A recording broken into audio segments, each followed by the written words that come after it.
Hello, everyone. A very good morning, good evening, and good afternoon to wherever you are from, to all the youth delegates, participants, and colleagues dialing in from different parts of the world for the first ever webinar today of Irena Youth Talk.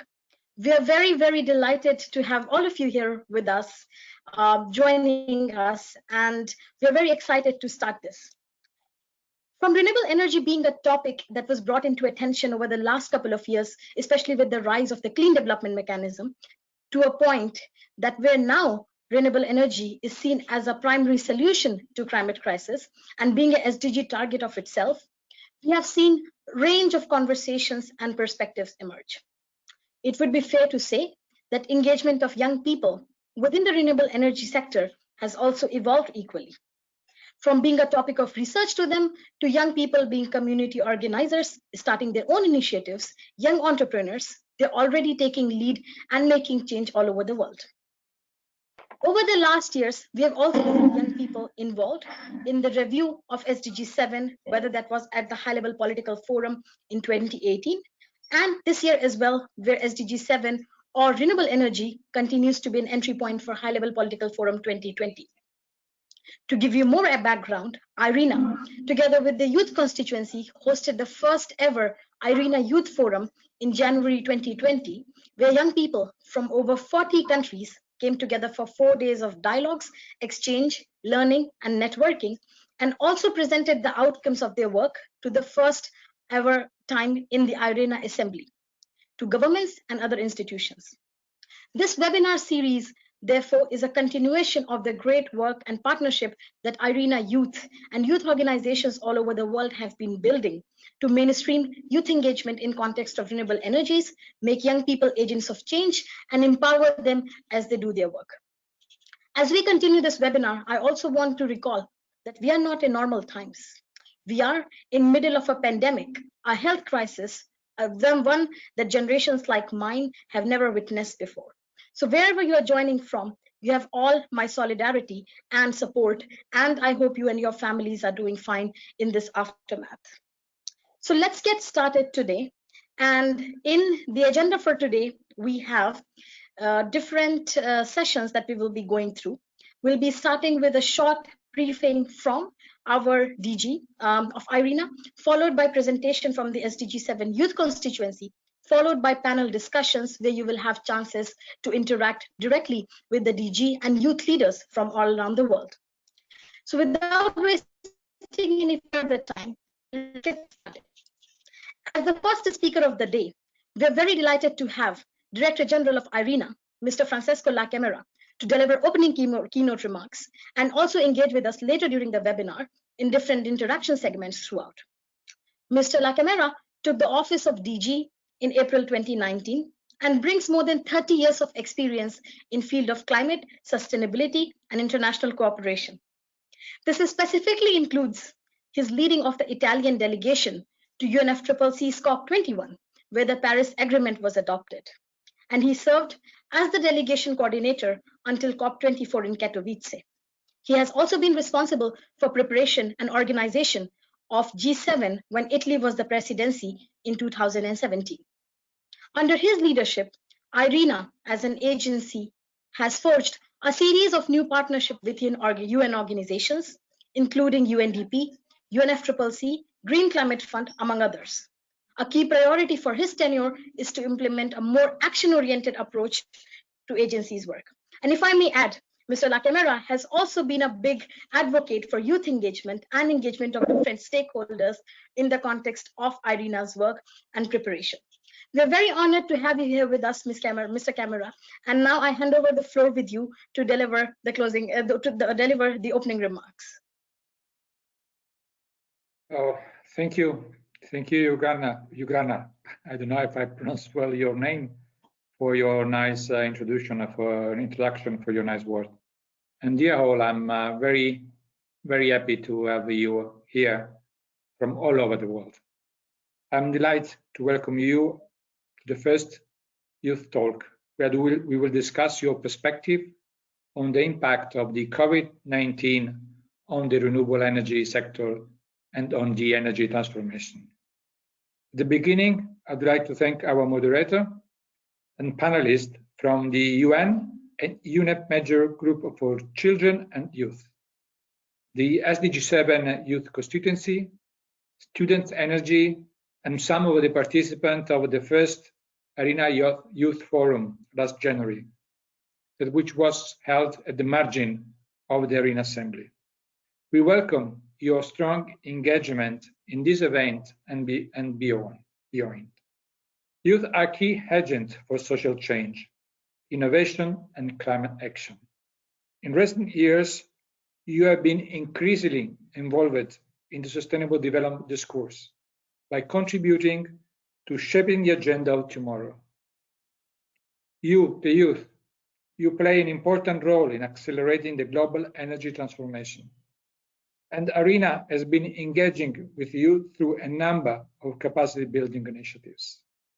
As mentioned already, through the first Arena Youth Forum at our Assembly this year, we enhanced our engagement in amplifying the voice of the youth on the energy transformation. So because the future is yours.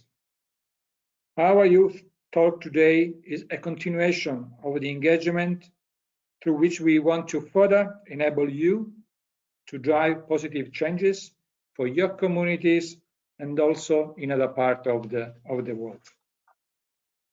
We are going through difficult times. The current crisis has exposed the vulnerability of our energy systems, as well as the economic system. And we recover, rather than building back better, we need to build anew. We need to build systems that are more sustainable, more resilient, more just, and more prosperous. Solidarity will be essential among countries, but also between generations. In this context, renewable energy is a key solution.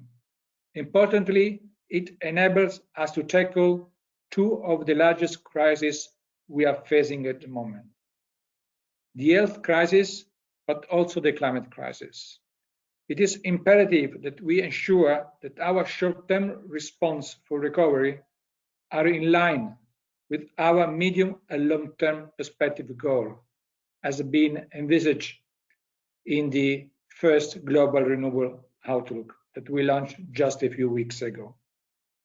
So be coherent with the Paris Agreement and with the Sustainable Development Goals in the long-term perspective is absolutely essential. In addition, renewables can contribute significantly to improving welfare and stimulating economic growth, including by providing sustainable and affordable solutions to close the energy access gap, enabling people, especially youth, in underserved community to access to energy services, provided them with essential services, including improved health services and better education, as well as economic opportunities. Adopting renewables can create employment and boost local income in both developed and developing markets. Arena analysis show that employment in the renewable sector may be 4 times from now to 2050, from the 11 million of today to the more 40 million in 2050. This is of critical importance as a country look to take unemployment and stimulate their economies. Today, during the panels and following discussion, I look forward to hearing from you on the role of renewable energy can play in your community and addressing the most pressing challenges of our time. And also how, as Arena, we can support you to have a more active role in building a prosperous and sustainable future for everyone. Thank you.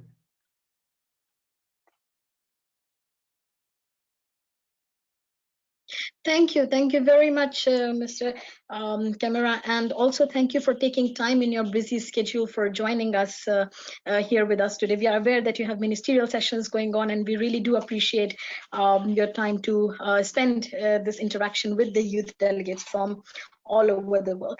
I also highlight the key points that you mentioned in your presentation, where you tell young people that renewable energy jobs are rising, and at the same time, it is quite important to explore how the pandemic is affecting those jobs, especially for young people and women and those in minority communities, young migrants or young people from indigenous communities who are working in informal jobs, and how they are being affected. And we'll hear more about this in the coming days or in the coming minutes about this particular discussion as well.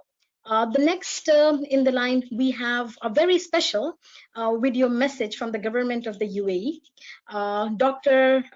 Thani Al-Zaoudi and Her Excellency Shamma Al-Mazrui have collaborated together in this video to mark the World Environment Day preparations and celebrations that took place over the last weekend, held under the theme of biodiversity. Their message aims to raise awareness about the importance of preserving nature and its precious resources for our future generations. This video also features announcement of their initiative called Youth for Nature, a joint platform by the Ministry of Climate Change and Environment of UAE and the Federal Youth Authority that includes a series of initiatives targeting youth, such as youth circles, nature discussions, professional nature conservation programs, and much more. I would kindly ask our colleagues now to show us this video message from our dear colleagues from the UAE government.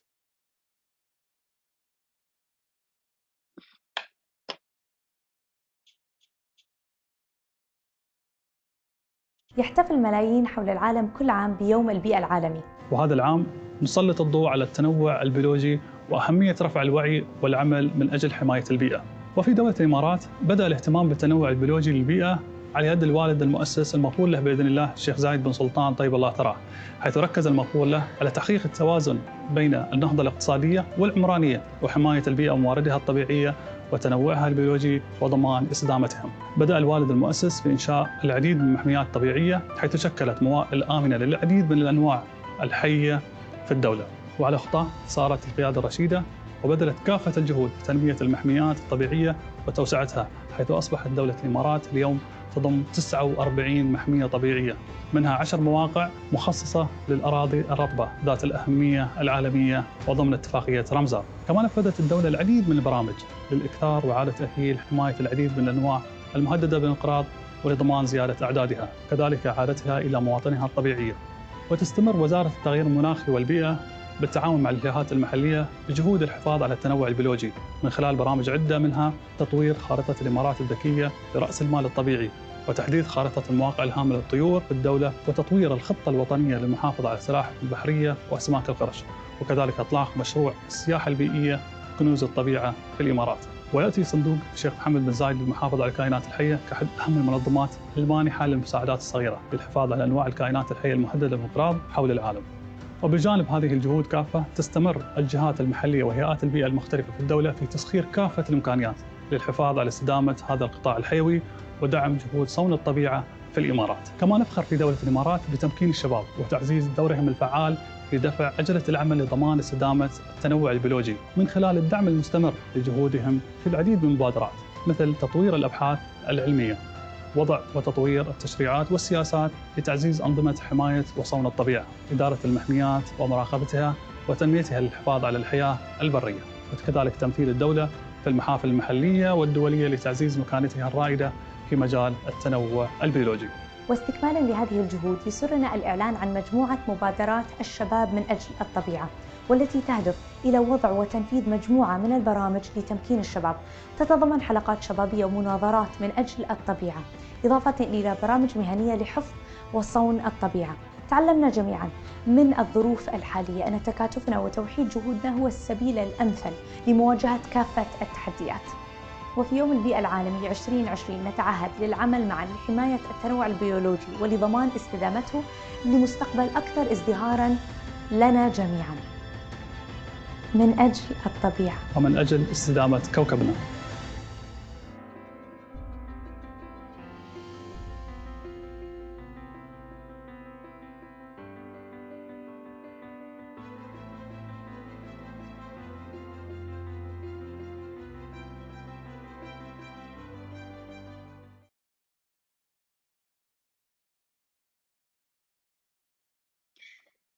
Thank you very much for that video message. And I think the message is very clear that these are times where we have to step up to protect our nature, protect the biodiversity and our species all across the world. And there is very less time to do that. And science, in fact, has been very, very clear on this. So thanks again to the UAE government colleagues for this message, and also given the fact that they are host of IRENA Secretariat in Abu Dhabi as well. Moving on next, it is my honor to present you our next keynote speakers, our colleagues from the SDG 7 Youth Constituency, the formal youth engagement mechanism to the UN system and allied agencies on SDG 7, including IRENA, Sea4All, UN Energy, and others, on sustainable energy and related topics. We have with us here today Chiagozi Ude and Benjamin, the elected global focal points of the constituency.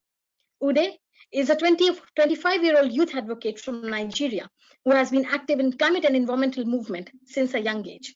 Among other things, he serves in the Youth Board of Plan for the Planet, Youth Engagement Mechanism to African Union, and has served as the younger focal point for 2019.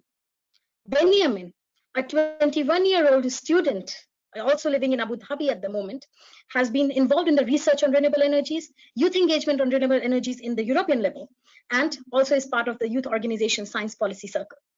It is our honor to have both of you here today, Ude and Benjamin, and now the floor is yours. Thank you, Gratna, for the excellent introduction.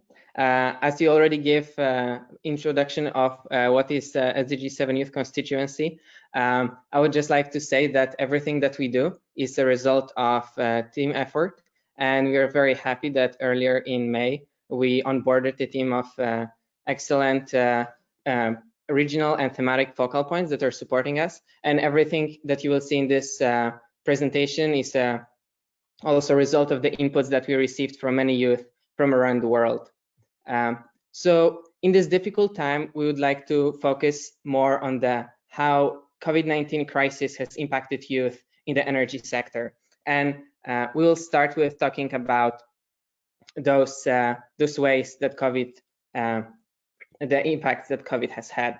So we identified three main pathways that create disrupted energy access. So firstly, as a great number of people around the world has been put in a lockdown, many of them have not been able to purchase fuels, either for cooking or for transportation.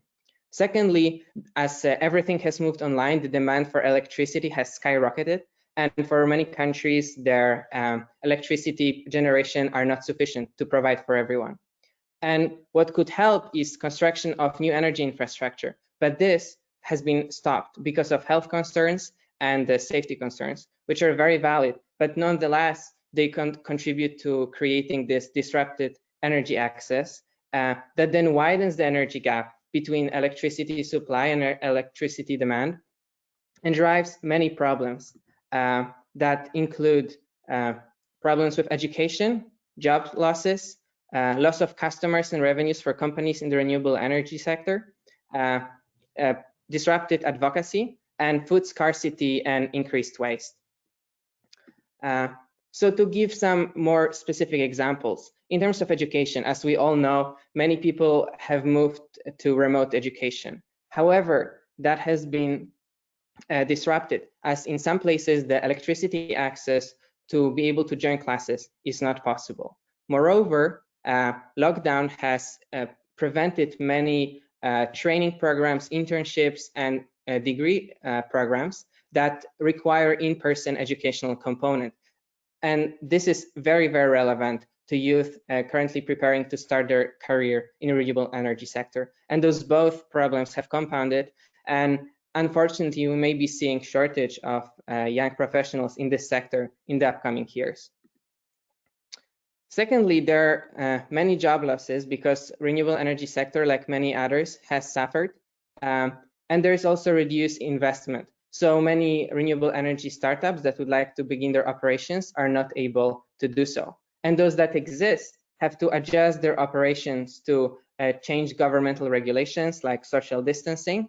That clearly increases their costs. Youth are also very impacted by the fact that they often have less connections and less experience in the field. So they are the ones that are the most likely to be fired by their companies.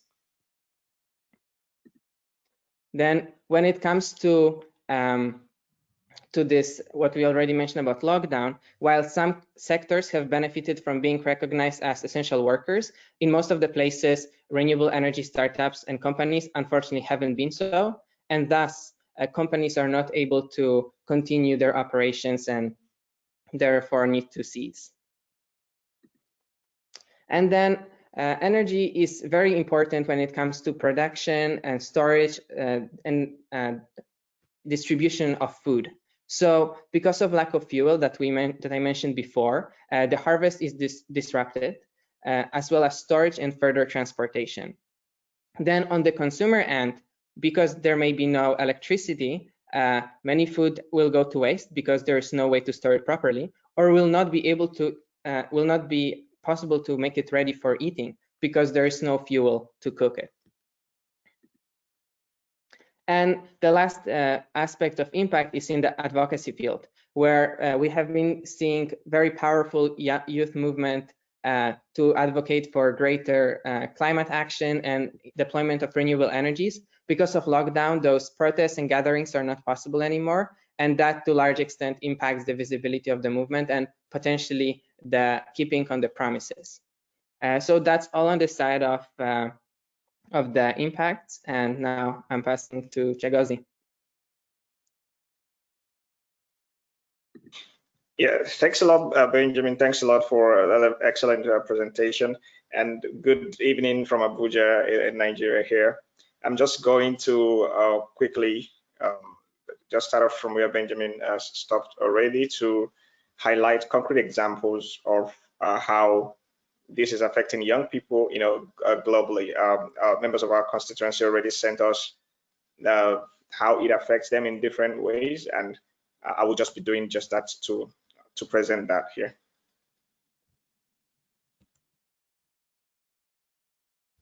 And first, I would start to say to talk about the education part. So, in terms of education, we have this our colleague from Kenya, Cherop, who have come up with an e-curriculum of children to introduce them into renewable energy and to teach them how it is very key to learn renewable energy components to save the planet.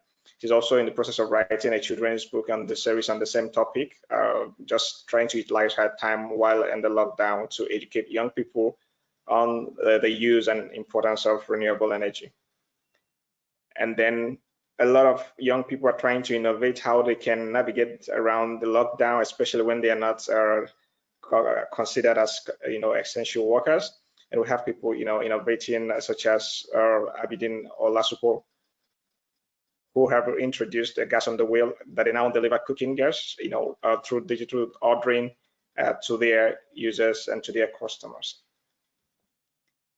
And then we have a really concrete, this one from Uganda, from Muheto Ima, green and bioenergy.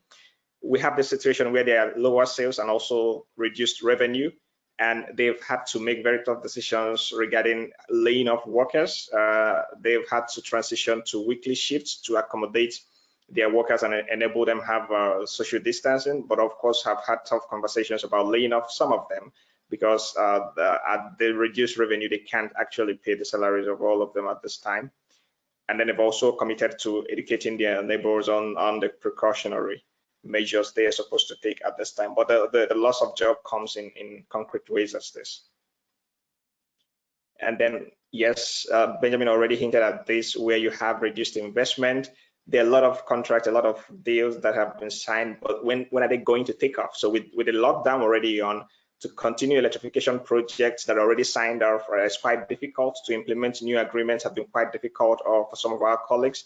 And this is USA from Peru, who has also sent in to say that it's very difficult for them to implement new agreements, and our government, has to delay their financing now because they can't really do anything on the ground until they are considered safe enough for them to come out and work. So a lot of financing will not be coming through. These agreements will have to wait or renegotiated, and their timelines apparently shifted.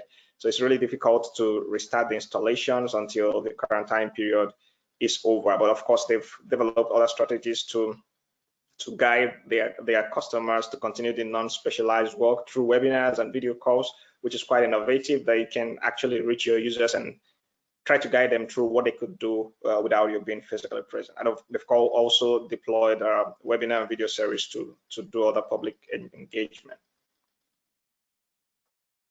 And then there's also a lot of navigation around lower sales and revenues. We have our colleague Joaquin Tamaro from Kenya, who developed a new app in order to boost economic gains of people living, especially in remote areas. And this app will be used to scale fisheries by breaking their integration barrier with the global economy. The app, this process envisages to use renewable energy source, especially the solar system, to store these fishes and make sure they are ready for sale. The prototype, we understand, is ready for implementation. And then there are also, like a lot of other submissions that we got, cut across, exploring online resources such as reports and webinars, deepening expertise in renewable energy sources, engaging with local, national, and regional decision makers, and of course global, as we are engaging now via online platforms, and also participating in various other online events. Very important days, Biodiversity Day, World Environment Day, to educate and to build capacity, because for us this is really essential that we take this period to build capacity of young people in areas such very important as renewable energy. And here we have our official membership list. You can scan those and join us. We have a WhatsApp group. We're very happy to welcome you.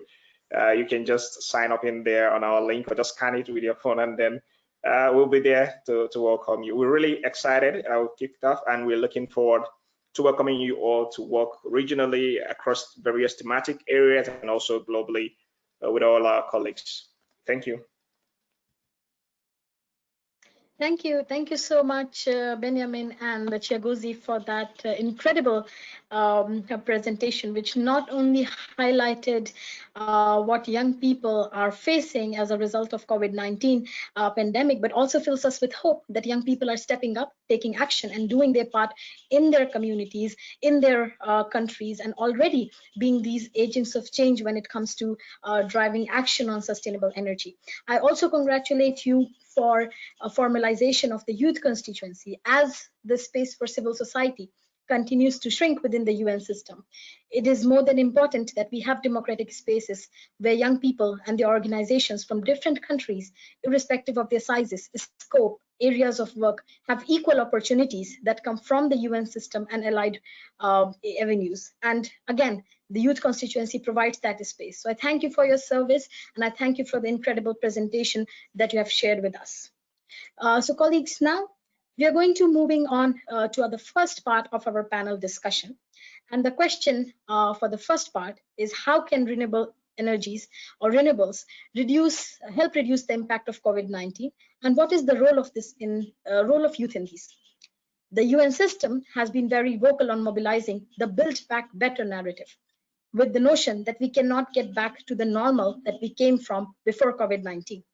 The latest IRENA report has estimated that in the course of last 10 years, there has been over threefold rise in the use of renewables. And we have seen mobilization of climate community on just transition narrative. Therefore, let us examine what role of young people in this. And today, here we have a diverse panel with us. So I would like to introduce you to the first speaker, which is Mr. Shibona Ogumona from Nigeria. He is the participant of the first ever IRENA Youth Forum that took place in January this year, and also co-founder of Renew Cycle Energy, which is a youth organization promoting renewable energies within Nigeria. He is also part of Energy Institute, Young Professional Networks, Nigeria branch. He will be talking with us today on youth entrepreneurship and education in supporting societies and communities. Chibuna, the floor is yours. Thank you, Gatna. First of all, I want to thank Irena for this great opportunity to be on this panel. My name is Chibuna Obona once again. The pandemic has affected the world adversely, economically and socially. However, it has presented and created new opportunities. It has changed the way needs are met, and it has also created new needs. The youth of today have the potential to create the solutions to meet these needs. The youth of today are also the next generation of business and social impact leaders and must have skin in the game. According to the first IRENA Global Renewables Outlook report, renewables jobs will increase by 42 million by 2050, and this is 4 times more than what it is today. For that reason, we need to start new ventures in renewable energy and also to build a sustainable future. For you to succeed in these ventures, they will need a lot of support. IRENA could support you by creating and starting.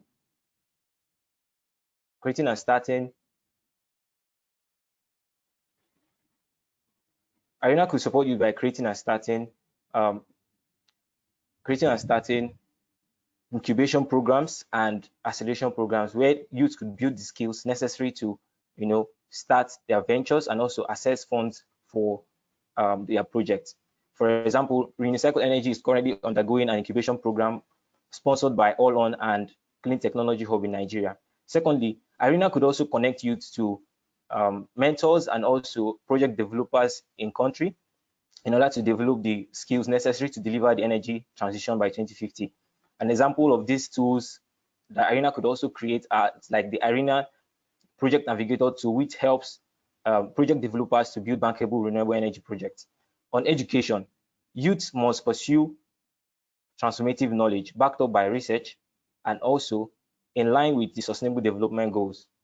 We are also going to leverage advocacy, which has always proven to be a powerful tool in order to address challenges in our world today. Also, we must prioritize health, safety, and environment education in order to educate our communities, our leaders, and our governments. Also, we must engage in advocacy in order to influence decision-making and policy-making. Let's not forget that over 2.5 billion people in the world still lack access to affordable and clean electricity, according to the Food and Agricultural Organization of the UN. And also, 3 billion people still lack access to clean cooking. These challenges are ours to solve, and it's time for us to act now. Thank you very much. God bless you. Thank you very much, Shibuna, for that excellent presentation and very concise, also in terms of what are your key expectations from young people, from IRENA, what you expect an agency like IRENA to do for young people and with young people. So thanks for laying out those clear expectations as well. Next in the panel, we have Asma Robhaya from Tunisia. She is also one of the participants of the first IRENA Youth Forum, and she comes from organization Education for Sustainable Development, ESD, where she is founder of the Proactive Youth Chapter.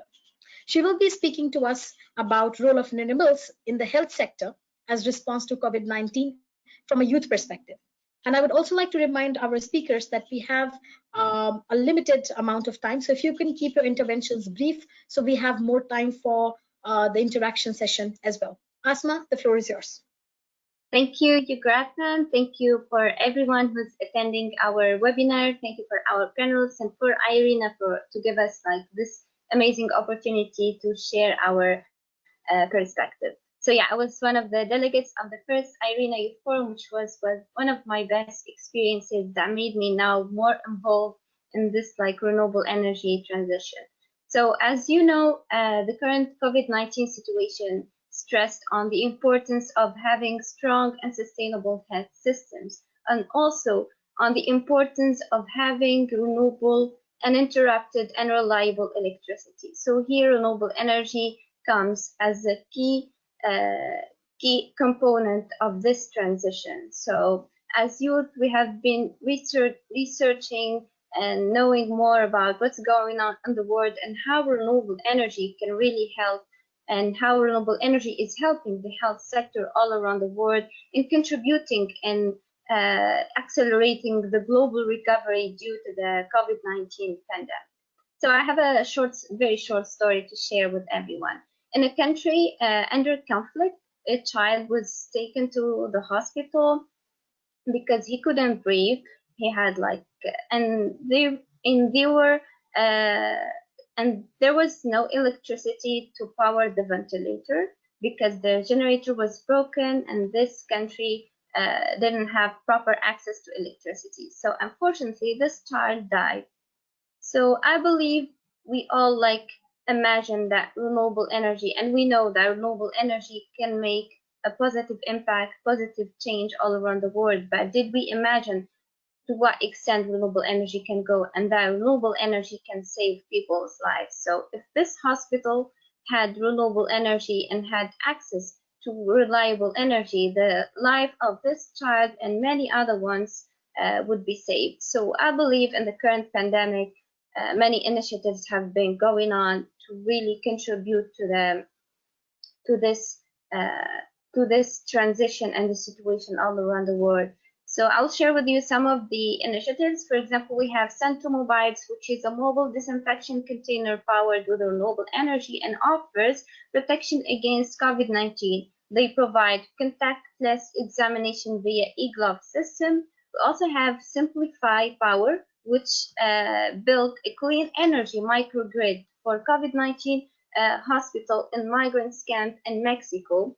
We have X-ray manufacturing, which built mobile medical units to support healthcare needs during COVID-19, and they included renewable energy solutions. We also have robots for testing, for disinfecting hospitals, for helping the medical staff, and in decreasing pressure on them and contact between them and patients. So I believe renewable energy all around the world, especially in countries that are really affected by the COVID-19 pandemic, is helping a lot. So we need to dedicate more awareness, more budgets, and make our policies more effective, because renewable energy is really the solution that we need for many crises, social, economic, and environmental.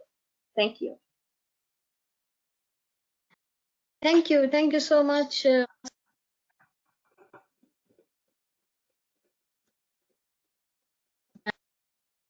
Regional perspective as well with us here in the webinar. Next, I would like to invite Purva. She's from the coordination team of the Youth Constituency on Health, the SDG 3 working group, and who will be talking to us today about access to energy as a prerequisite for quality healthcare, and what is the perspective of young people on this. Purva, please go ahead. Thank you so much, and I'd like to first and foremost, before I start, thank Irena for hosting this, and also the SG7 constituency for coordinating all of this so well. I'm going to talk a little about the energy and health nexus, and going to quickly jump into it. Energy consumption has direct and indirect effects on human health. Primarily by inducing air pollution, safe water shortages, or even poor medical infrastructure. And medical infrastructure is often the easiest link and the most direct link to understand. It's absolutely essential to provide basic necessities to acquire safe medical care, for example, lighting, sterilizers, air conditioners, etc., or also in performing various diagnostic and therapeutic procedures such as clinical imaging, ECG, or even radiography, which is used in the treatment of several cancers. It's also vital in maintenance of cold chain systems that help in preserving vaccines and medicines, and also in refrigeration of blood. To put Asma's story into perspective with numbers, an average of 26% of health facilities in 11 sub-Saharan countries that were recently surveyed by the WHO had no electricity, and the number doubles up to almost 58% in some countries. According to a WHO fact sheet, over 289,000 women globally die from pregnancy and delivery-related complications each year. And most of these deaths in South Asia are preventable with simple lighting, operating, and blood transfusion services. Energy is not only linked with health in terms of medical care delivery, but is also very closely linked with certain diseases and conditions that many people and communities suffer from, including my own. There's ample evidence that proves fossil fuel consumption stimulates lung and respiratory diseases. Smoke exposure is also a very well-known risk factor for cancer.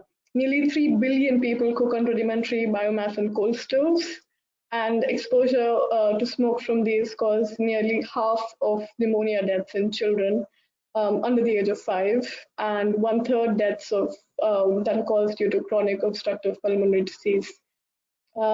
Still, an estimated of almost 3.3 million people a year die from outdoor air pollution globally. And the effects aren't limited to just respiratory systems, but extend to cardiovascular complications, psychoendocrine system, and also the reproductive system and fertility. There's also convergence between air pollution and mental disorders, including depression and anxiety. Even inefficient home and office heating and cooling further causes air pollution, and the health risks that primarily come out of this is in forms of hypothermia and heat-related illnesses. Very often our health systems look independent, but we fail to recognize that the effectiveness of our health system is very directly dependent on the energy supply and access systems that support it.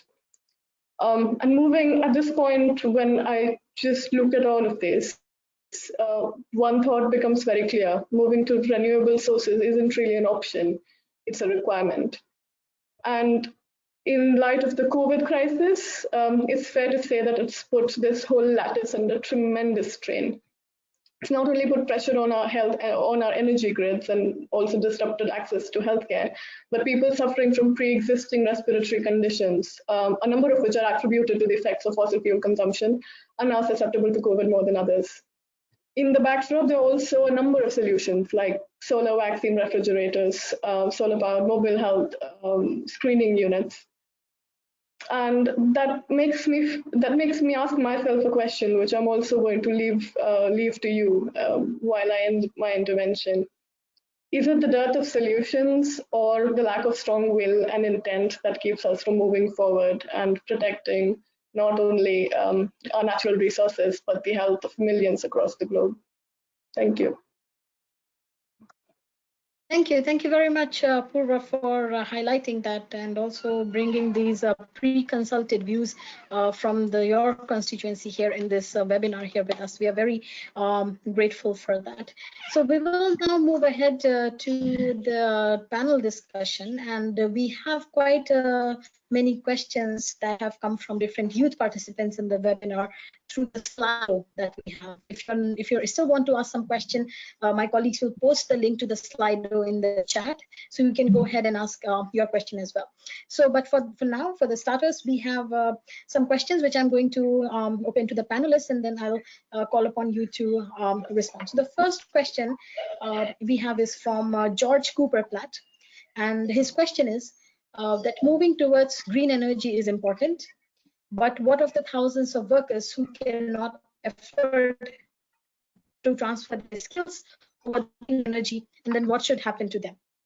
And the second question is that how can we ensure that the governments continue to give renewable energy necessary attention during this pandemic to continue accelerate the energy transition? And the third question, because I want to take three at a time, is that is it economically too soon for young people in African country to be sensitize people to switch to renewable energy? And what about autonomy in electricity supply itself? So I'm gonna perhaps ask Francesco to respond to the first and the second question, and then our youth delegates can come together and answer the question around the African countries and the youth there, especially Chibuna. Asma and Purva, I'll come to you with some questions in the next round. Francesco, please.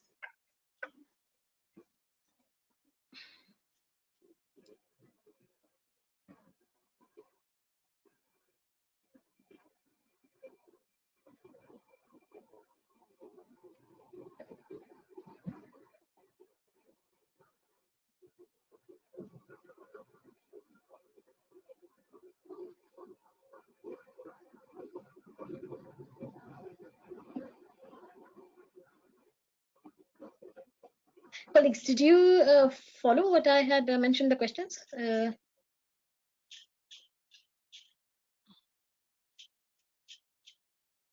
Oh, can someone please help unmute the DG, please? Thank you.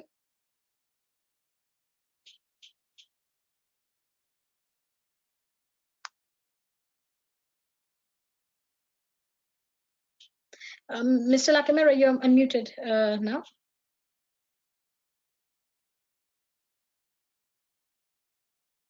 Okay, let me then give the question to Shibuna, and perhaps other youth delegates want to complement, and we come back to the questions for the DG with maybe some more questions as we go down on that. And Shibuna, the question is that how do you feel that is it too soon for young people in African countries to already mobilize for renewable energies and to have this kind of autonomy in the electricity supply? And Asma and Purva, I would like to also ask you this question, that there's a question from Raul Montiel, that how could countries shape their policies to ensure renewable energy transition in cooperation with the private sector without losing income for the state-produced energy? I think the main point here that I would also like you to touch upon is that how you feel or what your positions are when it comes to engagement with private sector from the youth perspective. So Shibuna and Asma and Purva, and then we have DG again to answer the first two questions. Please go ahead, Shibuna. Okay, thank you, Gratna, for the question. I don't think it's too soon for young people to actually start engaging in order to deploy renewable energy in Africa, because actually right now in Africa, we have over 573 million people who lack access to affordable and clean electricity. Okay, and this number is so alarming, and we have to deploy renewable energy faster, because if we do that, we can be able to meet the electricity demand and also position Africa for sustainable development, because we don't want to keep polluting our environment in Africa. We want to provide affordable, clean energy solutions that will help us to be on the path of energy transition in line with the sustainable development goals. So I don't think it is too soon. In fact, for example, I have a renewable energy startup. I started it while I was in 200 level in my university. So I don't think it's too soon for you to start. So my word out to you is that you should just start now, because if you can start now, you can make the mistakes and you will learn from it. And there's a lot of support when you start. Thank you.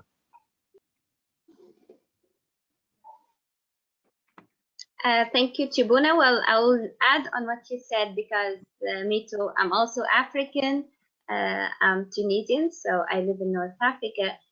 It's true that it won't be very soon, but we believe that youth and also our governments and also the African Union should accelerate this transition and should adopt more renewable energy. So, for example, for the African Union, I believe they should integrate more renewable energy focus in the Agenda 2063, because the aspirations of the AU, they are about sustainable development, social economic development, protecting the environment and all of that. And I believe renewable energy is a great asset. So we need to give more focus for it, because if we have access to electricity in our continent, many services would be better, many things in our continent would be developed. So I believe we should just like give more focus, raise more awareness, and get more youth involved. That's why we have this webinar with Irena to engage more youth in the energy transition.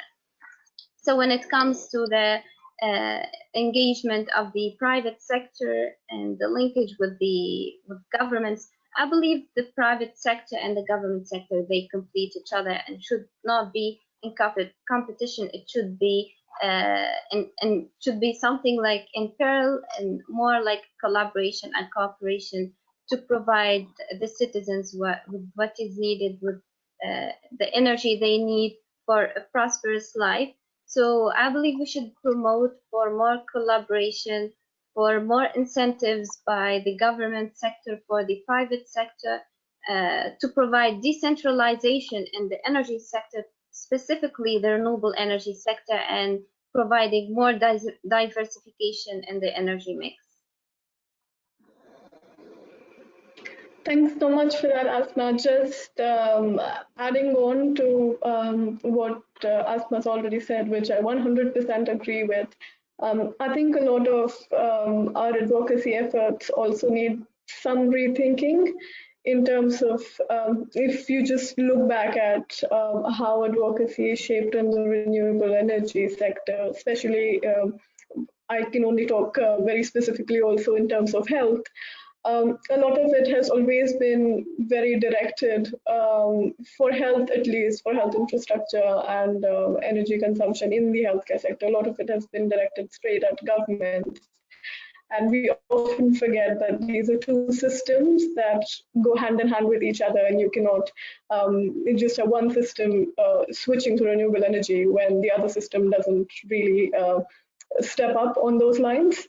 So I think the idea of just complementing, as Asma said, and also not only in terms of action, but our advocacies also need to be complemented in a similar fashion.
Oh, okay, I think that I can come in in the meantime that you put again the audio for our moderator, trying to respond at least to one of the questions that has been posted, the one concerning the jobs in a transition period.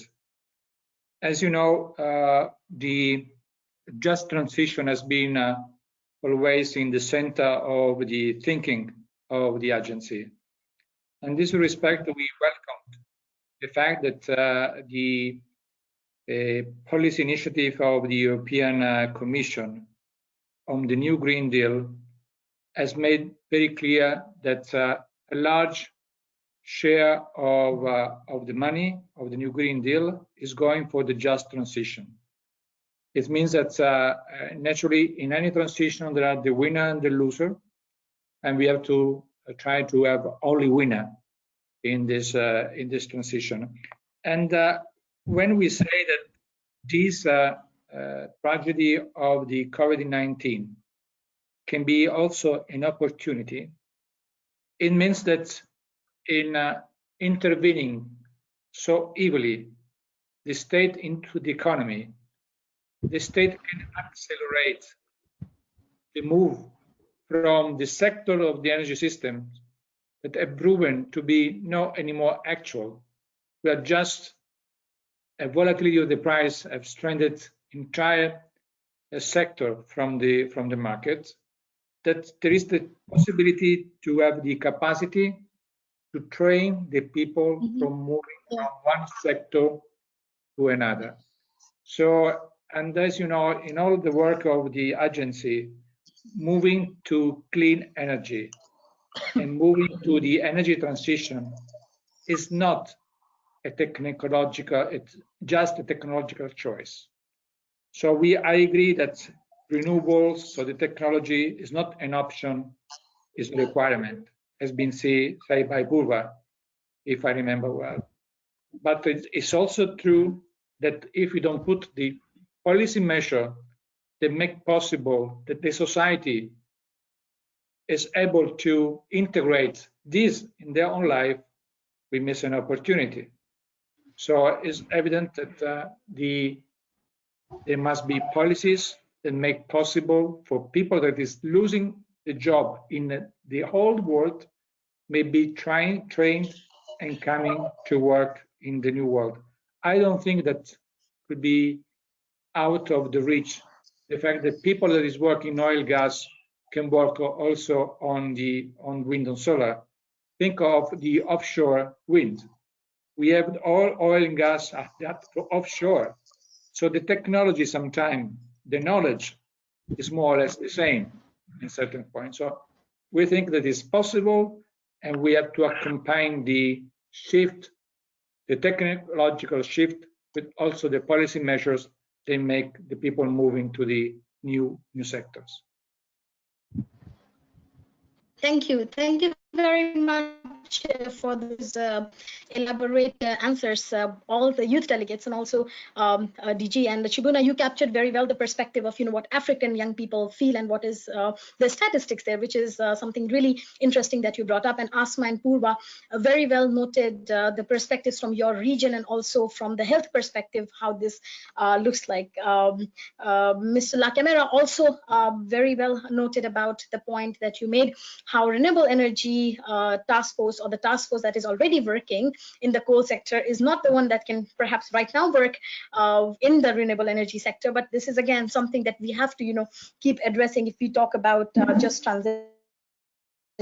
Mr. La Camera, I have another follow-up question for you, and the question is from Lydia Sanz Lozano, and Lydia has asked, how can we ensure that governments continue to give renewable energies the attention that they should be giving now that we are in this recovery phase from the Build Back Better pandemic? And there is also a question about how energy is a cross-cutting issue. However, when we are looking at what is given for the energy when it comes to crisis response and disbursement of funds, there are priorities like wash, health, food security, shelter, etc. And energy as a priority sometimes gets lower in the rank, even though it plays a very big role in the energy transformation and environmental transformation. So what do you think that multilateral bodies, national governments, and donors should be doing in order to change that narrative? And especially, what is the perspective of youth on that? So these two questions on you, on the prioritization of energy funds, and on how should governments continue to prioritize renewable energies even in the time of COVID. Mr. La Camera, thank you for responding. I think that our panelist has already given an answer to this question, where they made clear the nexus between energy, health, water. So especially for the African countries, the only way to provide the energy needed in the health system is through renewables, especially for remote communities. So that's a choice that should be inevitable. Concerning the how we can ensure that this will happen, so how we can ensure that energy and the energy transformation remain a priority. First of all, we have to say that the trend before the COVID was very clear. The energy transition was already in place, because for 8 years in a row, as you well know, I'm sure, the installed capacity of renewables has been outpacing the traditional one. Last year, 72%, three-quarters of new installed capacity was coming from renewables. We also show in our cost reports, just launched on the 2nd of June, that renewable is largely the most competitive way to produce energy. We have shown in our analysis how there are 1,200 gigawatts of coal plants, more than 1,000 plants, that next year will be operating more. Operating those plants will be more expensive or less competitive than build new renewable plants. So we are really in a turning point on this respect. Naturally, these are trends that are untouchable in my point of view. The fact is that in this moment, lobbies, political party, entities may try to gain what they can from this situation. So first of all is what as young people will do to make the politicians make the right choice. And I want to say that we have not to push for doing the right choice, but try to avoid it to do the wrong choices. So it's important that, and what we can do as a multilateral organization, we come with our report to show the evidence. And now we are going to publish in 15 days a new report that will link the response of to the pandemic in the short term with the medium and long-term objective of our global renewable outlook that was in line in this scenario proposed with the Paris Agreement and the Sustainable Development Goals. We have seen how the UN and the Secretary General is insisting this direction. How many companies have wrote to the politicians, to the government, to say the green is the right way to do. People say that there is not question of green or growth. The fact is there is no growth without green. So all these things belong to the policy world, and we, all of us, in our role as citizens, as working for intergovernmental organization, in my case, we have to show that it's possible and it's useful to go in the direction of the deep decarbonization of our economy. Thank you, Mr. Lacamera, for that response and what you mentioned about what role of an intergovernmental organization like IRENA is in this case. And I would also point out to our guests today that last week, the Global Environmental Facility, GEF, authorized over $490 million of dollars as funding for climate projects. That means we are still, there is hope. We are moving forward. Even if we are in a pandemic, there are funding and financial mechanisms that are still operating and supporting climate change mitigation and adaptation. And after all, energy, renewable energy, is not just sort of a track of its own, but it's also interlinked. It comes from the co-benefits to mitigation action, it comes from co-benefits to the adaptation action. There's this whole nexus approach that we have to often take into account when we go to talk about renewable energy in context of multilateralism per se. Thank you everyone for this first round of chat and interaction, and now we will move on to the second round of panel, and then followed by another short interaction. And the question or the theme of the second panel is how can youth engagement be further supported in the time of COVID-19? As you can already see from the different presentations by our panelists, by youth delegates, young people are already mobilizing and taking action all over the world. However, their engagement has also been affected by the COVID-19 pandemic. As the schools and colleges remain closed, young people are often using remote ways to continue learning while being still subjected to the digital divide. At the same time, many youth NGOs and initiatives, which run on a small scale grants, have been impacted as young people find new ways to adapt and cope with the current situation. Over the last years, we also saw huge mobilization where young people took to streets demanding their rights for a habitable planet. Social distancing has impacted their rights to assemble and to continue this momentum. This, of course, becomes even more worse in countries where there are less rights for democratic and political participation. Last but not the least, the intersessional meetings of IRENA were scheduled to take place in June 2020, and there were plans to hold some youth workshops in the lead up to those meetings. The plans which also took backseat in light of the ongoing crisis. Therefore, it is crucial to focus how engagement of youth can be further supported in these times. What can IRENA as an agency do? What are young people already doing? What can young people further do? And how can they be supported in their role? And to kickstart these discussions, we have with us, again, a diverse panel with us today. And I would like to invite our first speaker, Rida Rizvi, who is also from the coordination team of the SDG 7 Youth Constituency. And she will be talking about technology and financing of renewables in context of energy markets and what this means, again, from a climate and a youth perspective. Rida, please go ahead. Thank you so much, Igratna. So interestingly, when we are talking about COVID-19, we're looking at the energy markets, which is the main thing which is happening.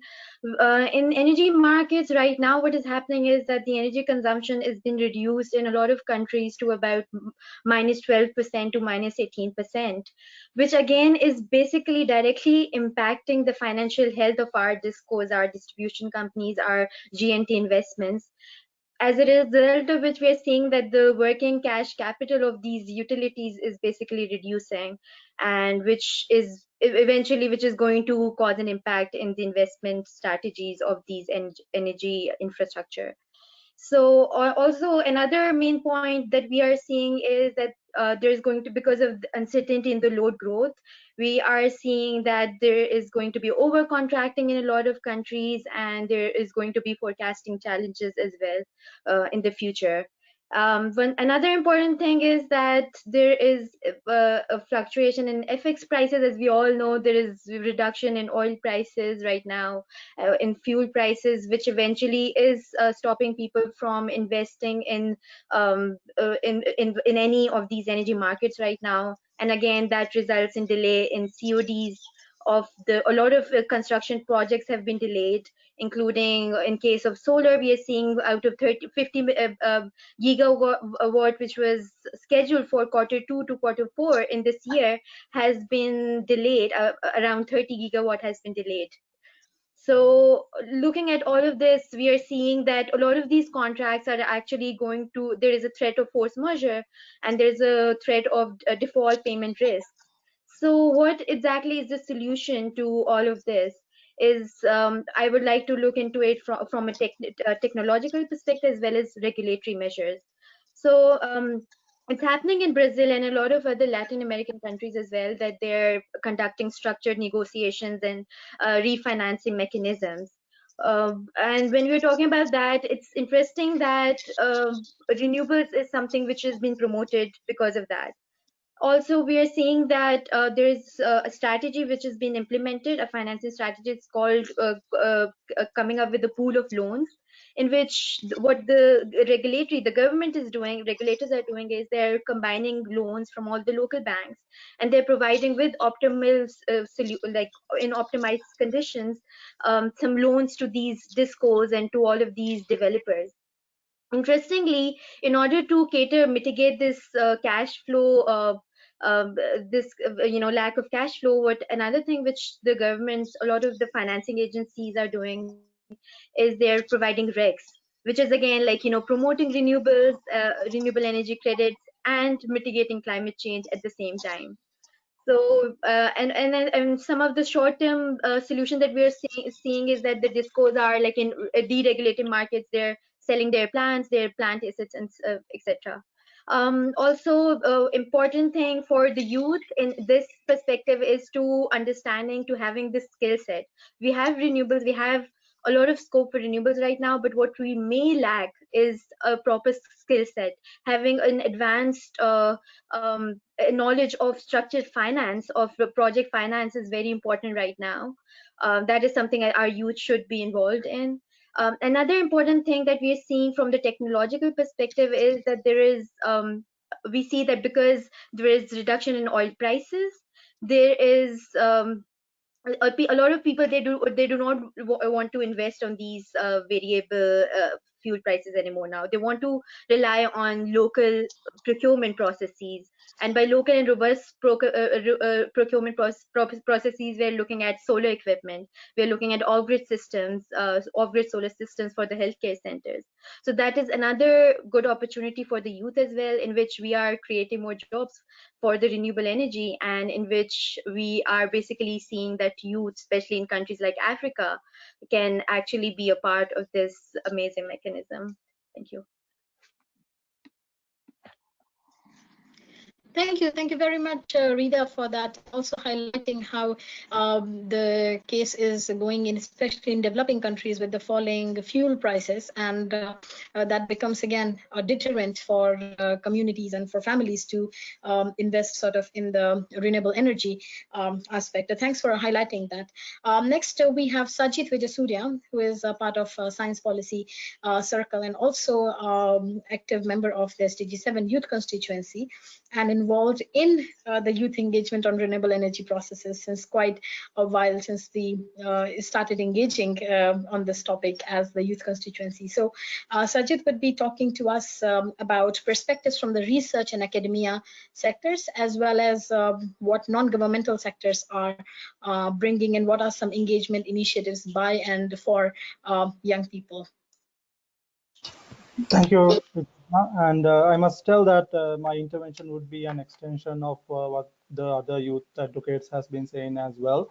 So when we just take the scope of the academia and researchers and the non-governmental sector, so even when we focus on the academia, there is the formal education that we saw the sort of the sudden change during the COVID-19, but there is the non-formal and informal education sector that might have gone unnoticed how they respond and how this pause affected them because there must not have been a mechanism of switching into online mode even. So, and when you also look at the research sectors, there is academic institutions that are doing research, and then there are research labs. Currently, I'm working at the National Renewable Energy Laboratory in USA, so I could relate to that. And also there are startup efforts from young people who are actually manufacturing renewable energy equipment, and they are installing them as well. And when you go to the advocacy sector, there are non-governmental organizations who are doing the groundwork in advocacy in energy transition and transformation. So these sectors all were affected. And also when we again focusing on energy, the researchers or practitioners are involved in generation, transmission and storage sector, and also the consumer end of energy. So these young people, millions of young people are already spread across these segments. And what pandemic did was brought all these segments to a sudden pause. So when I said a sudden pause, this happened in different scales in different countries. When you go from developed countries to countries in transition to the least developed countries, the government's reactions on lockdowns were different. So the effect on the youth were very much different and in a broader spectrum. And so what this did was, it was a great test of the resilience of the young people. So we can summarize it as that. So some young people were unable to access the online or software tools that were made available. And I know some young people were stuck in certain locations, certain cities for a couple of months without being able to go to their hometowns. So this affected their access to their research and the academia resources that were made available. And then some young people had to reach their research experiments and research material in different innovative ways because they were stuck in different circumstances. And also so most of the young people had to wait after the pause for their employment because of the greater uncertainty. So they were very cautious even now because of the spread of the COVID being not equal in different places. So what opportunities emerged through this was there were change of methods of how young people approach research. They went back into design phases. They went back into software design and from the tools they had available. And then there was a greater determination to go for low emission research because the respiratory diseases were additionally vulnerable in the COVID-19. And then there were startup organizations who changed their product lines, and non-government organizations who were doing advocacy work changed their delivery methods, finding new innovative methods. So this sums up how the sort of the reaction to that pause and how the resilience came through it. Thank you.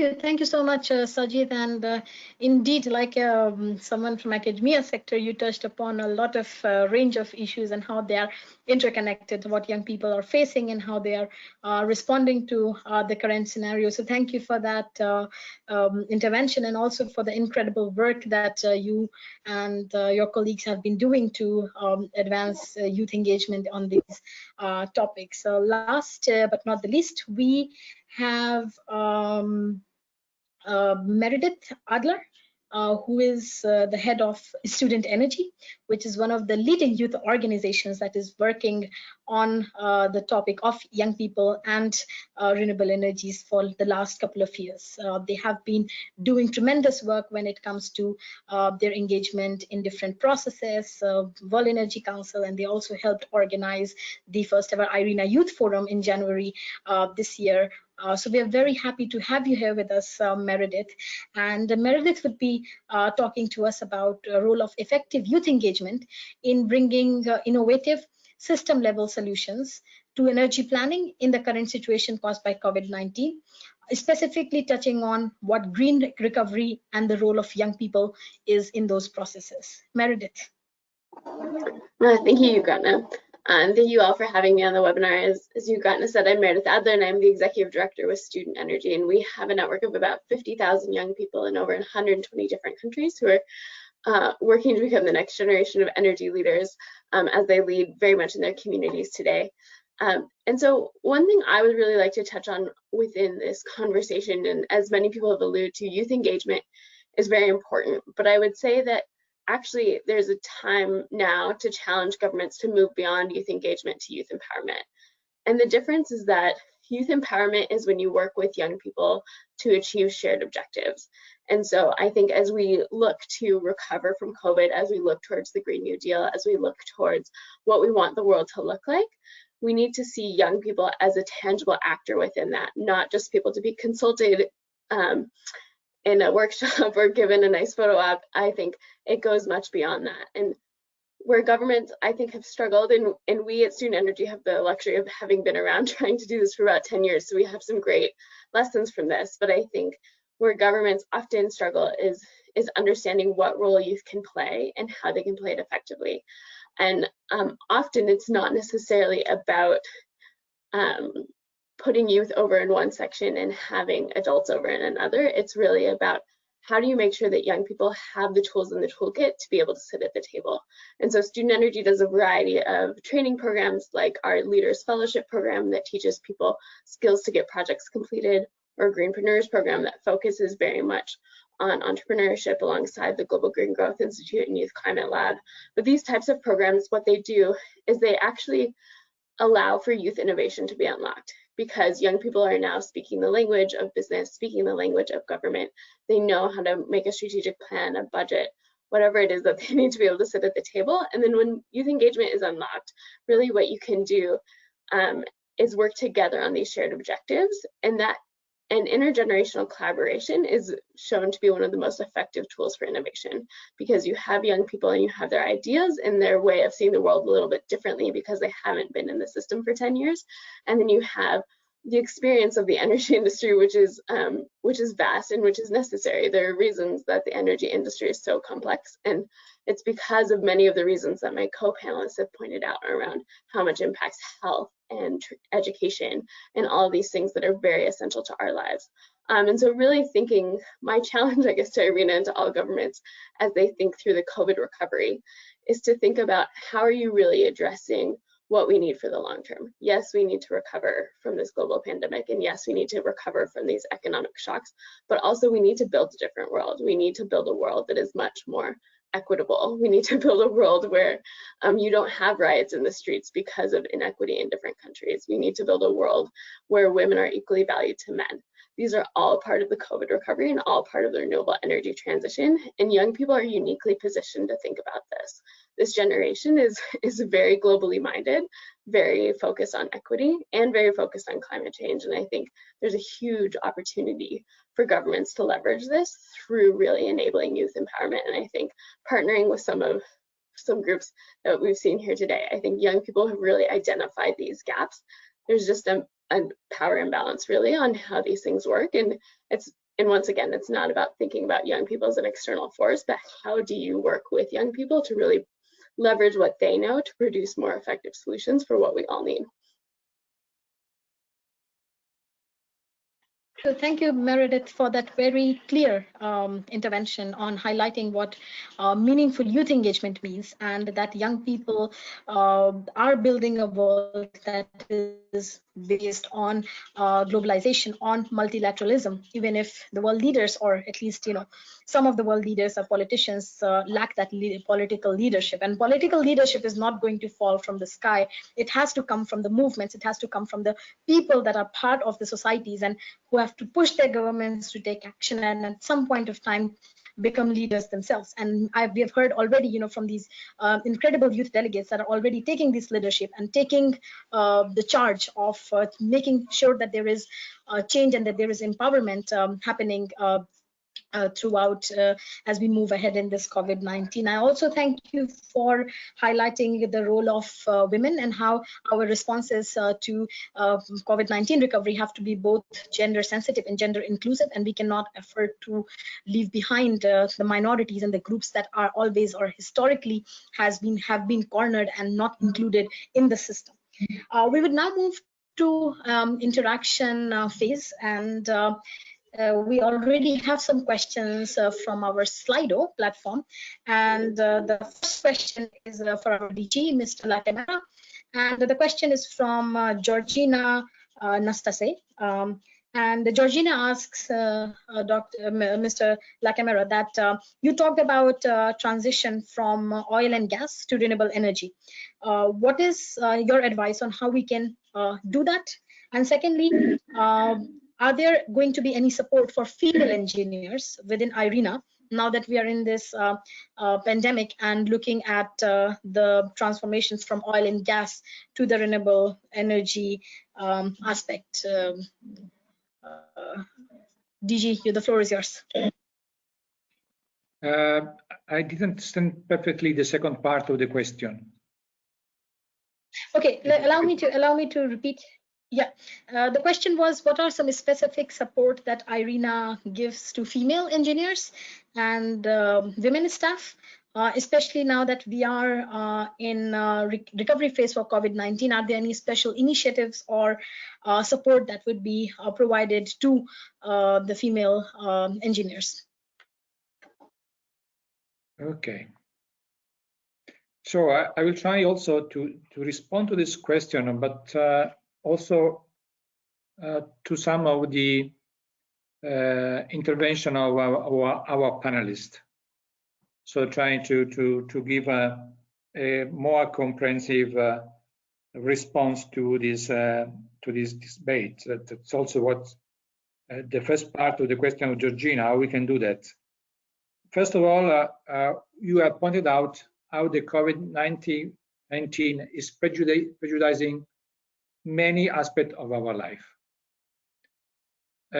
Concerning the energy system, the fact is that also renewables have been impacted. So that's for sure that we are assisting to some delay on projects that were expected to be concluded this year or other. But the fact is that the renewable sector has been the energy sector that has been less impacted because of this crisis. If you look at the data in Europe, but elsewhere, if you want just to mention Europe, we have assisted in the first 4 months of this year how the share of the electricity production by coal, gas, oil has been decreasing sharply. And the only form of energy that has been rising has been renewables. So the renewables has been proven to be the most resilient way to produce energy. So the question, it is not if we will go in that direction, no, because we are going that direction. And this is unstoppable just because renewables are the most convenient way to produce energy. What has to be avoided, and I repeat on this, that we can try to bail out a little bit the past in this situation. So we have to encourage the move to the new world. Is what Irena in his work is trying to point out, that we have to give from this tragedy, we need to give people hope for a better world. What does it mean, better world? Where we have a cleaner energy system, but where we have a more just society.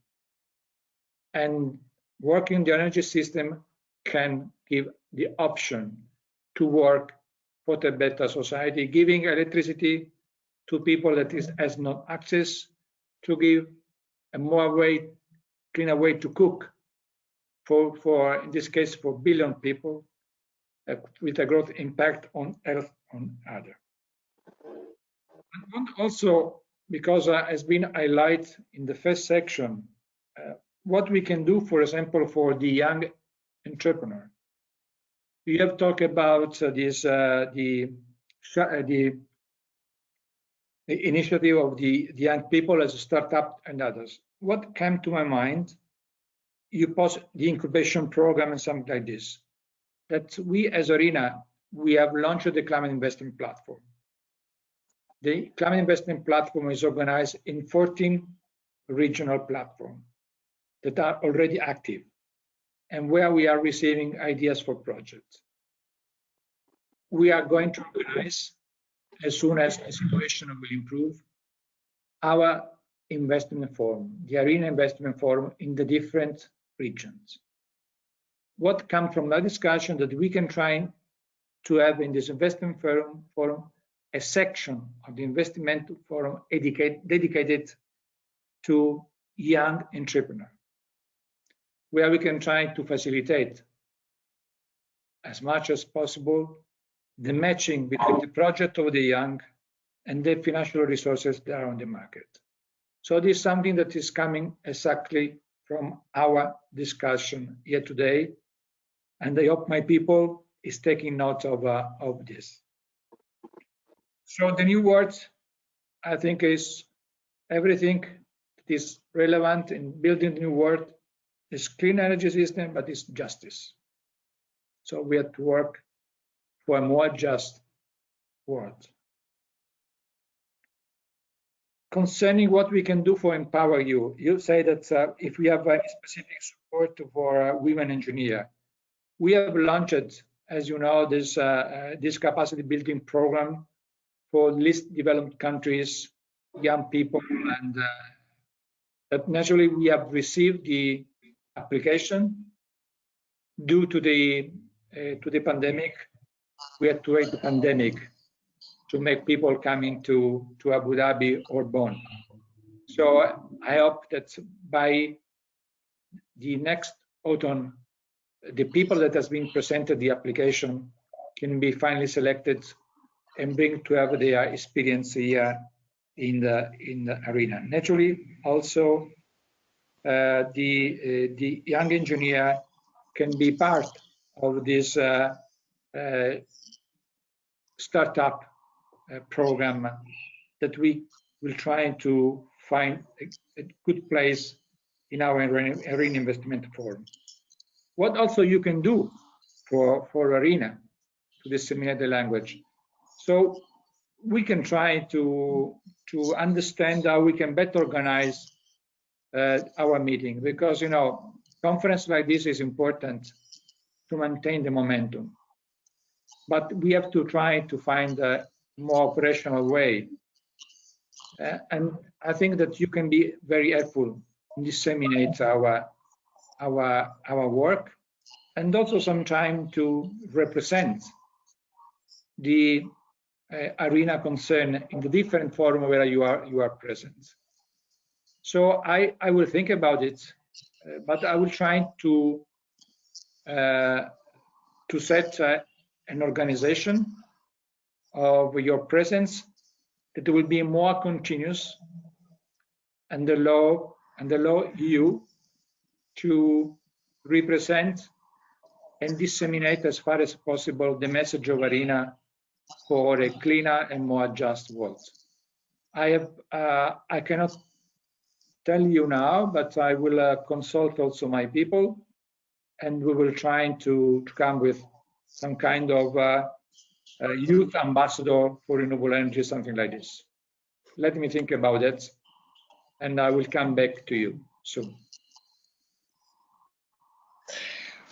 Thank you, Mr. Lakemera, for that comprehensive answer and for touching upon what IRENA is doing to support youth through its capacity building program, especially young people and women from developing countries, and also for your offer to develop the youth ambassador or youth engagement sort of program from IRENA's side. And from the youth constituency, we can assure you this is something we would like to work together with IRENA, and we are with you on this in development of this youth engagement program for your side. So thank you so much for your offer on that. Then moving on, I have two questions, and I would like to then give floor to each of the youth speakers, and then at the end to our DG again to respond to sort of both these questions collectively. The first question, perhaps Rita and Meredith, you could focus on a bit, and then the second question is something that Sajid and DG could also focus on a bit more. So the first question is, what capacity do young people have to advocate for renewable energy when RE projects involve major infrastructural or financial changes that we cannot control? So essentially the economy not being very stable and fluctuable. And the second question then is, how can students and youth that are younger can help with this cause? This is from Alice, who is 16-year-old, and she wants to know how can she promote or spread this message, and how can IRENA and the youth movements support her in spreading these topics. So Rita and Meredith, the floor is yours. Yeah, sure. So I think for youth, it's very important right now to have very objective goals set. And for that, like I said previously as well, we need very strong skill sets that cater particularly for renewables and for the not just technological interventions, but also we're talking about advocacy. So when we're talking about things like that, as an engineer, we're talking about like a very niche market of renewables in which there's so many technological skill sets that you can learn. And right now we are global citizens, so we have access to almost all forms of energy or all forms of data sets. So that is one thing that we should be really looking at. And another important thing is that this objective should be that there should be like a T-shaped learning curve. When I'm talking about that, what I mean is there should be depth as well as breadth to what you want to learn. So if each member of the youth community has at least one particular very strong skill set, and then they build on that, on the breadth of their skill sets, we are actually talking about cross-cutting solutions for these renewable energy interventions. Yeah, thank you. I wholeheartedly agree with what Rita had to say, and then I would add to that and just think about what you as young people really have to offer. You know, many young people are the voters and consumers that either companies or governments are looking to reach, and traditionally those have not been taken very seriously because young people don't often act together. But now we're seeing, especially in a time of COVID, it's youth-led organizations who are able to transition online very quickly. It's young people who are still able to organize events and do great things like that. And so really take to heart what it is that you have to offer and build upon that. And as Rita was saying, I'd say a multidisciplinary skill set is essential. Learning things that go beyond your university degree are really essential. Even if you're studying engineering or policy or what have you, it's likely that you need cross-cutting disciplines, and that's where I would look externally as well to different training programs that are happening. Many of them are online, like our fellowship program, and they really can work to accelerate your skill set and your mentor network to help you see what you have to offer and who you can collaborate with. Thank you so much, Meredith and Rita, for those nice answers that you captured. Then I think we move on to this sort of the last question, which is on what can youth do, what can youth organizations do, and then again to you, Mr. La Camera. And sorry if this is a bit of a repetition, but from a 16-year-old, how can Irena support young people to make change and mainstream their voices? So Sajid, and then I'd pass on the closing words to Mr. La Camera. Then we move on to another announcement. Sajid.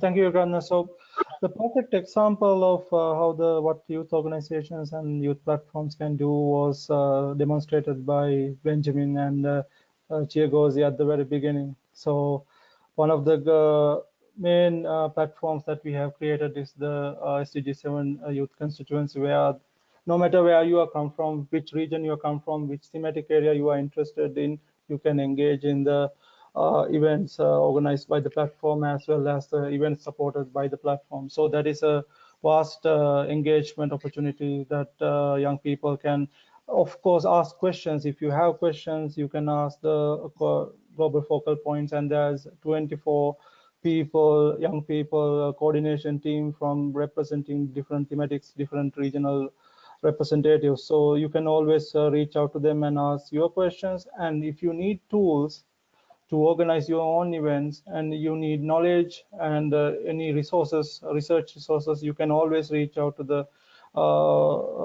constituency. That is the whole point of having it as well, so that you get to have the chance to be equipped and spread the message of what the transformation towards more sustainable and cleaner and affordable energy future. So the young organizations, youth-led, youth-serving organizations can follow that example and create more spaces for young people, and then get connected wherever you are from and whichever resources that you have. So that is my response to that. Thank you. Thank you, Sajid, and thanks for reiterating the aspect of collective engagement, that how important it is that all young people, irrespective of their socioeconomic status, irrespective of what country they come from, are able to engage in a meaningful way on international level. I would like to now pass on words to our DG, Mr. La Camera, please. Oh, just some last words. Naturally, what I can suggest you, trying to be closer to the agency, also through the social means that we use. We are using mainly Twitter as social media, but you can also access to our website and see what we are doing, and you can also post us with any proposal you may consider of your interest and in line with Irena work through our 14 digital platform. We will not enter in the way the youth is organizing itself, that's for sure.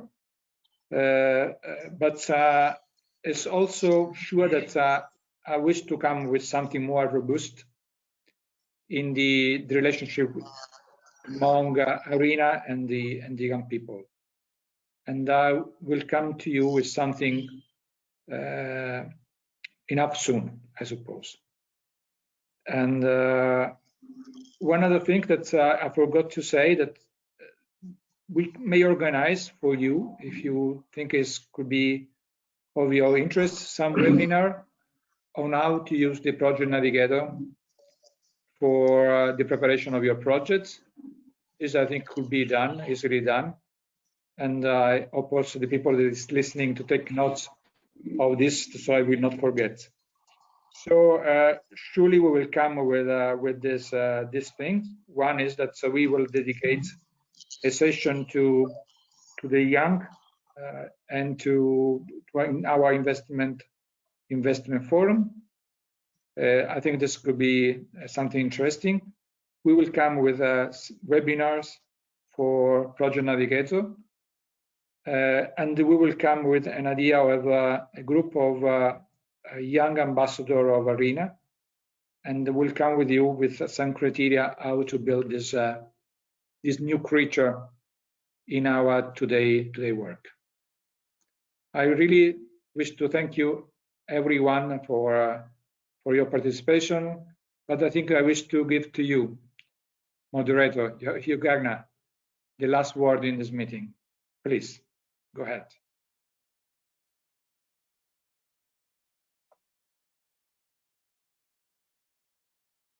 Thank you so much, Mr. Camara, for that very nice ending to this, and a very forward-looking one, that all proposals are on table and that youth organizations have to work together with IRENA in a meaningful way that enhances and respects engagement of youth and also the capacities that their movements bring. And we are very grateful, and I would like to again reassure you that the youth constituency and our groups are committed to be working with you and your office. We already have excellent engagement with the governance division and with the communication colleagues, and we would continue to keep building on that further. Now, as you all know, this is the first IRENA Youth Talk, and we have heard from so many excellent speakers and panelists today on what they are doing, on what role of young people and youth organizations is. And now we have to move forward. We have to continue this momentum that we started some months ago with IRENA in New York at the Climate Summit. And then that continued and manifested itself into the IRENA Youth Forum this year. And the actions cannot stop. If anything, we have to build back better, and we have to build back stronger from what we have done. So we are pleased to share with you that in 2021, IRENA, in collaboration with youth constituency and organizations from different parts of the world, will be convening the second IRENA Youth Forum in January next year in the lead up to the 11th Assembly of IRENA. Looking at the calendar of meetings we have, this certainly would be the first youth event of the year and must mark a message of hope, solidarity, strength, meaningful youth engagement, and action. We are very pleased to have with us Gerardo Escamilla from the IRENA Secretariat, who will be presenting with us the launch of the IRENA Youth Video Competition. Gerardo is representing not only the young heart of the IRENA Secretariat, but also the Latin American youth perspective that he is bringing today here with us. Gerardo, please, the floor is yours.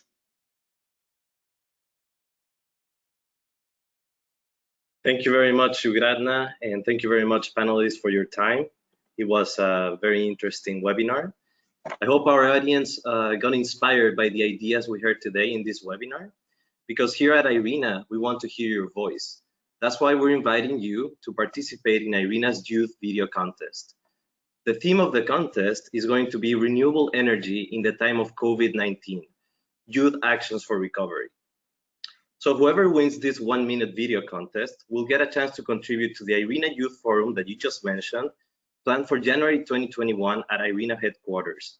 Also, their video will be shared on IRENA social media and featured on a newsroom article on the IRENA website.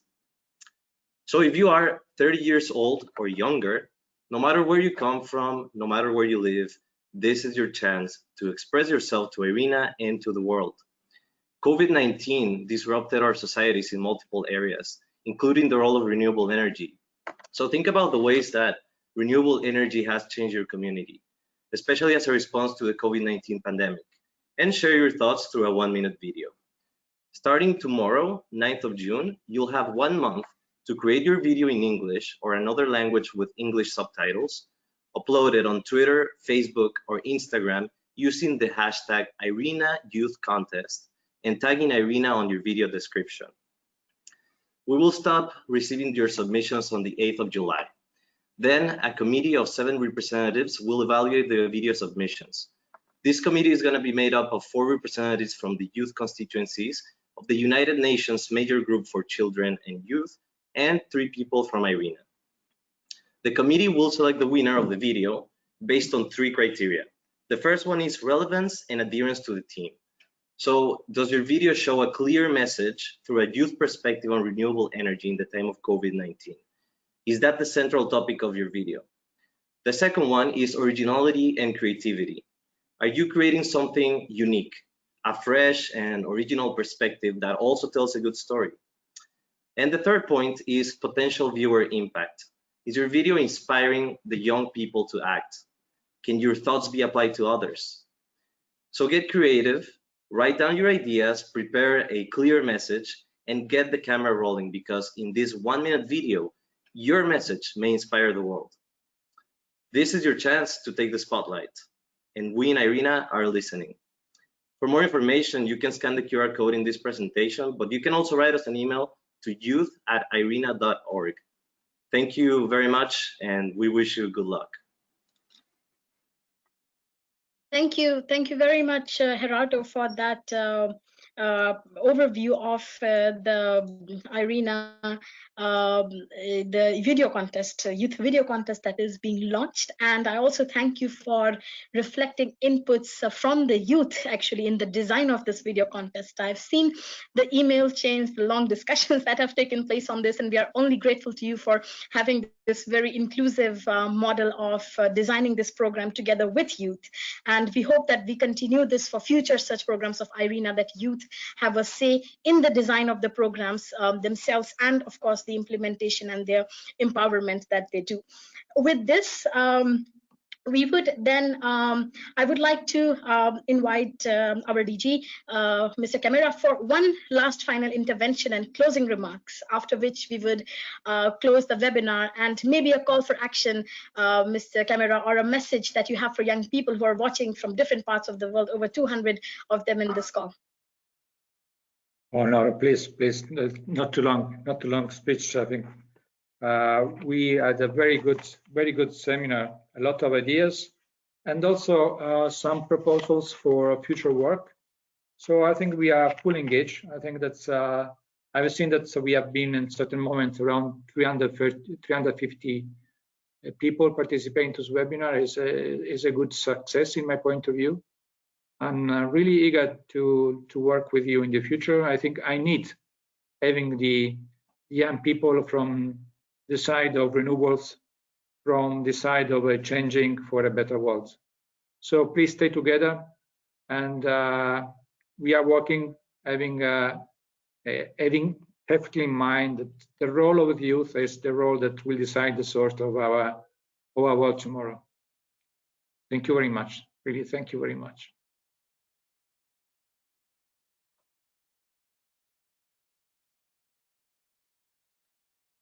Grazie molte. Thanks a lot to everybody. Ciao, arrivederci. Ciao, ciao. Ciao, ciao.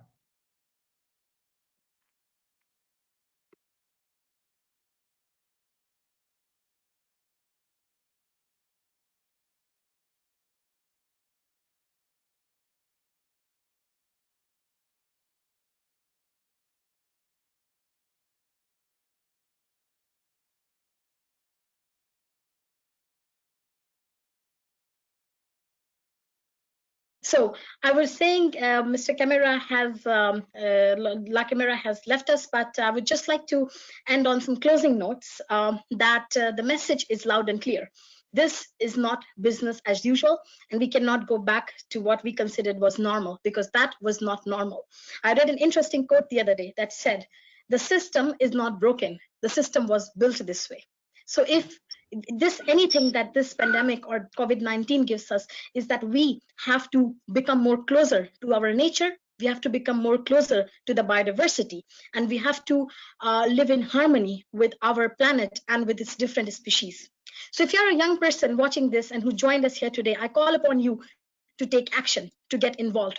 If you're an agency watching us, or a member state, or stakeholders, I invite you to support young people, to engage them as your peers, as your equal partners, and give them the space that they deserve and work, because it is the right thing to do. With this, I wish you all a very good evening, afternoon, night, depending on where you are. And I hope you and your families are doing safe. Please take care of yourself, and we will meet very, very soon again for another IRENA Youth Talk. And until then, please continue to engage with the IRENA social media channels, with the youth constituency, with these different youth organizations that you heard today, and keep taking action. Thank you very much.